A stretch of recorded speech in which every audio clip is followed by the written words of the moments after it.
Subscribe करना बिल्कुल भी मत भूलिएगा। नंबर 1। नमस्कार साथियों, आप सभी का स्वागत है। आज हम एमएसपी के बारे में पढ़ेंगे। एमएसपी 2021-22 में बहुत ही चर्चित मुद्दा रहा था। भारत में कुछ किसानों के द्वारा आंदोलन किए गए थे और सरकार का घेराव किया गया था। किसानों की मांग थी कि आप एमएसपी को कानूनी दर्जा दो, कानून बना दो कि इतने पैसे मिनिमम मिलेंगे। किसके लिए मिलेंगे? एमएसपी के बारे में अगर हम देखें तो एमएसपी किसानों के लिए, किसानों की फसलों को खरीदने से संबंधित सरकार के द्वारा कुछ प्रावधान किए गए हैं। हमारा देश कृषि प्रधान देश है। हमारे देश की 60-70% जनसंख्या है जो सीधा कृषि से संबंधित है और सबसे अधिक जो रोजगार है वो भी कृषि सेक्टर से ही संबंधित है। एमएसपी मिनिमम सपोर्ट प्राइस, न्यूनतम मूल्य समर्थन। अगर किसानों के द्वारा कोई फसल बोई जाती है, उस फसल को अगर जिस किसान ने कोई गेहूं बोया है, गेहूं की खेती की है, गेहूं की खेती के बाद में किसान को उसकी जो लागत है, किसान के द्वारा गेहूं बोने से पहले खेत की जो अच्छे से जुताई की जाती है, उसमें हल चलाया जाता है, या उसमें जो बीज है, बीज के साथ में जो कीटनाशक है या कोई भी रासायनिक उर्वरक है, कोई भी जो उसके मिनरल्स है जो उस फसल के लिए जरूरी है, वो सब मिलाकर अगर किसी फसल को, गेहूं का अगर हम मान ले कि किसी भी इस फसल का 100 रुपये क्विंटल मूल्य है गेहूं का, तो सरकार ये समर्थन देती है कि अगर आपने गेहूं बोने में 100 रुपये इस पर खर्चा कर दिया है या 100 रुपये क्विंटल गेहूं है, आपने इस गेहूं के ऊपर में 50 रुपये खर्चा कर दिया है। 50 रुपये अगर आपने खर्चा कर दिया है, 100 रुपये तो पूरा इसका मूल्य है क्विंटल का, इस पर खर्च हो गया 50 रुपये। सरकार ये गारंटी देती है कि अगर आपकी जो लागत है 50 रुपये है, इसका 50%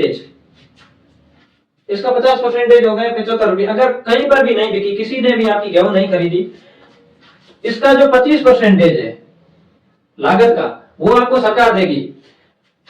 50 और इसका जो 50% होगा 50 का, वो होगा 25 रुपये, कुल 75 रुपये। अगर गेहूं का आपने जिस टाइम खेती की उस टाइम 100 रुपये मूल्य था, गेहूं निकलने के बाद में अगर कोई भी खरीदार नहीं है, गेहूं आपके पास ही पड़ा है, तो सरकार ने कहा कि जितना उसके ऊपर आपने खर्चा किया है, लागत हुई आपकी, उसका 50% मिलाकर सरकार आपसे वो कोई भी फसल है वो खरीद लेगी। जैसे इसका जो लागत 50 रुपये आ गई गेहूं के ऊपर, 100 किलो गेहूं के ऊपर, तो इसका जो 50% है वो हो जाएगा 25 रुपये। ये मिलाकर 50 और 25 मिलाकर 75 रुपये मिलकर गवर्नमेंट आपको दे देगी। यही है मिनिमम सपोर्ट प्राइस। सरकार ने कहा कि हम 25 रुपये 75 रुपये क्विंटल के हिसाब से आपसे खरीद लेंगे, उससे कम आपसे नहीं खरीदेंगे। उससे अधिक अगर आप कहीं और भी बेचना चाहो तो बेच सकते हो। ये है एमएसपी, मिनिमम सपोर्ट प्राइस। ये किसानों को कुछ सपोर्ट करने के लिए है। किसानों के द्वारा 2022 में आंदोलन किए गए थे, काफी महीने तक दिल्ली में सड़कें जाम कर दी गई थी, लेकिन सरकार ने फिर भी एमएसपी को कानूनी दर्जा नहीं दिया। उसके सरकार के अलग अलग तरह के जो सरकार बताती है। एमएसपी की सबसे पहले जो शुरुआत है जो 1966-67 में हुई थी। इस टाइम हमारे देश में सबसे पहले है जो 1965-66 में जो हरित क्रांति हुई थी। हरित क्रांति के बाद में जो अनाज अधिक पैदा हुआ, अधिक अनाज पैदा होने के कारण खरीदार नहीं मिलने के कारण सरकार ने एमएसपी तय करने की कोशिश की और धीरे धीरे इसकी कुछ जो है फसलों के जो बढ़ाते गई। वर्तमान में क्या है हम उसके बारे में पढ़ेंगे। सरकार ने अभी कल ही 25 सितंबर 2024 को कुछ फसलों की रेट में बढ़ोतरी की है, उसके बारे में पढ़ेंगे। वर्तमान में कितनी फसलें हैं उसके बारे में पढ़ेंगे। इसके बाद में एक आयोग बना था 1985 में 1985 में कृषि एवं लागत मूल्य आयोग बना था। इस आयोग की रिकमेंडेशन, इस आयोग ने जो सरकार को रिकमेंडेशन दी, उसी के आधार पर ही आगे एमएसपी तय की जाती थी। वर्तमान में 2024 में सरकार के द्वारा कुल 23 फसलों पर 23 फसलों पर एमएसपी रेट पर सरकार खरीदती है। उनमें से कुछ मुख्य फसलें हैं, कुछ दलहन है, कुछ तिलहन की फसलें हैं, कुछ खाद्यान्न फसलें हैं। इन फसलों को मिलाकर कुल 23 फसलें हैं। एमएसपी एक साल में 2 बार तय की जाती है। एक साल में 2 बार एमएसपी का जो निर्धारण है सरकार के द्वारा एक साल में 2 बार किया जाता है। एक तो किया जाता है रबी की फसल के टाइम और एक किया जाता है खरीफ की फसल के टाइम। 2 बार किया जाता है, रबी और खरीफ में अलग अलग। कल जो 25 सितंबर को सरकार के द्वारा कुल 9 फसलों में एमएसपी की बढ़ोतरी की गई। आज हम उन्हीं के बारे में पढ़ेंगे, इससे किसानों को क्या फायदा होगा उसके बारे में पढ़ेंगे। सरकार ने अभी जो 25 सितंबर को 2024 को 9 फसलों के बारे में जो एमएसपी दी है उनके बारे में हम पढ़ेंगे। 9 फसलों में से कुछ मुख्य फसलें हैं। सरकार किसानों को आर्थिक संबल देने के लिए एमएसपी की रेट तय करती है। मूंग की फसल है, जो मूंग में सरकार के द्वारा एमएसपी तय की गई है 8,682 रुपये। 124 रुपये जो पहले 2023 में थी उसमें 124 रुपये और बढ़ा दिए गए हैं। उसके बाद में उड़द की फसल है। उड़द में सरकार ने अभी वर्तमान में 7,400 रुपये की एमएसपी 2024 में तय की है, जो 400 रुपये बढ़ाई गई है। 450 रुपये बढ़ाई गई है, जो पहले 6850 रुपये थी, उसको 400 रुपये बढ़ाकर 7400 रुपये की गई है। उसके बाद में मूंगफली है। मूंगफली लगभग संपूर्ण राजस्थान में इसकी खेती की जाती है। तिलहन की फसलों में मुख्य फसल है और पश्चिमी राजस्थान में भी इसकी बहुत ही अधिक खेती होती है। मूंगफली की जो सरकार ने एमएसपी तय की गई है, सबसे कम जो रेट तय की गई है, पहले इस रेट को 406 रुपये बढ़ाया गया है। मूंगफली की जो पहले रेट थी वो लगभग थी 6300 कुछ रुपये थी, उसको बढ़ाकर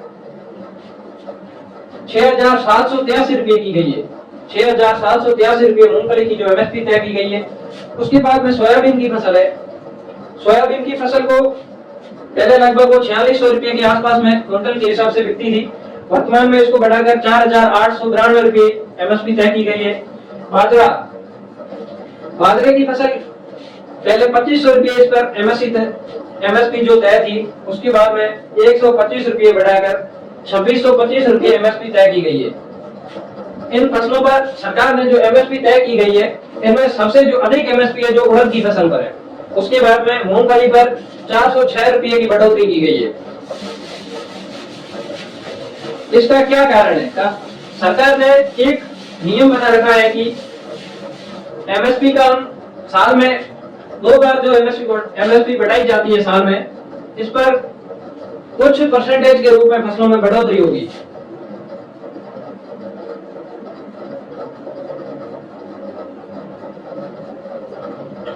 सरकार इसके लिए जो कारण बताती है, किसानों को आर्थिक संबल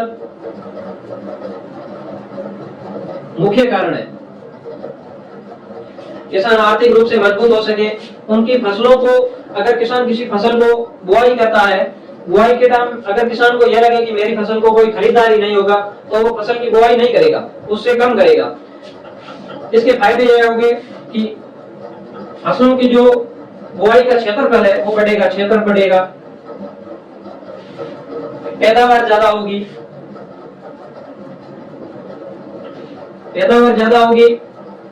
देश की आपूर्ति श्रृंखला है, जो आपूर्ति श्रृंखला,